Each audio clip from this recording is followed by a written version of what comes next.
Hello everybody, this is me again, Kim. Isang domestic helper sa Kuwait noon at ngayon ay nasa Hong Kong na. Alam niyo ba na dito sa Hong Kong ay paswertihan lang din. Tulad ng mga nasa Middle East, may iba siniswerte, may iba naman na hindi. Mag-aapat na buwan pa lang ako dito sa employer ko. Every weekend, nakaugalian na talaga ng mga employer ko na sa labas kami kakain. Kumain nga pala kami sa isang restaurant dito lang din sa Tuen Mun, walking distance lang sa bahay ng employer ko. So kasama ko nga pala yung employer kong babae, yung nanay niya at yung alaga ko.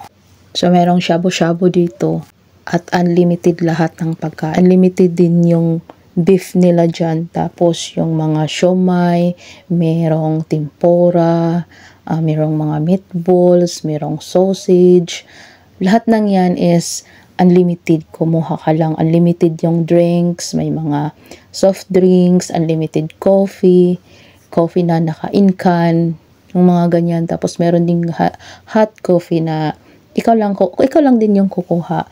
Merong unlimited ice cream, basta lahat ng nakikita mo dyan is unlimited, kumuha ka lang. Meron ding noodles, meron ding mga panghimagas, yung mga sticky rice at may mga palaman kung ano-ano dyan. Basta libre lahat, merong cheese cake. Hindi ko na nakita yung iba pa.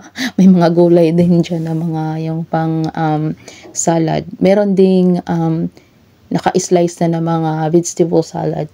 Ikaw na lang yung pipili ng sauce na gusto mo dyan. So, masaya lang ako kasi nakatagpo ako ng employer na ganito. Sabi ng iba na, mabait lang yan sa simula kasi bago ka pa lang dyan.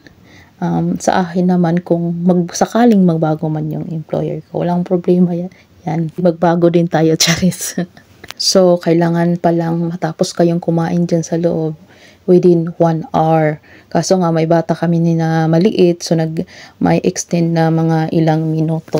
So, habang kumakain kami, napansin ng mother ng employer ko na yung mga kinakain ko is yung siomai, yung mga meatballs, yung sausage.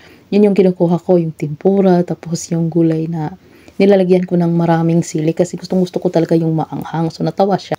At tinanong niya kung bakit yun daw yung mga kinakain ko instead na beef or pork. Sumagot na lang din ako na kasi sa bahay lagi naman kami kumakain ng meat. So gusto ko na namang maiba. So nagtawanan sila ng amo ko. Sabi na lang ng amo ko, hayaan mo siya, yan yung gusto niya.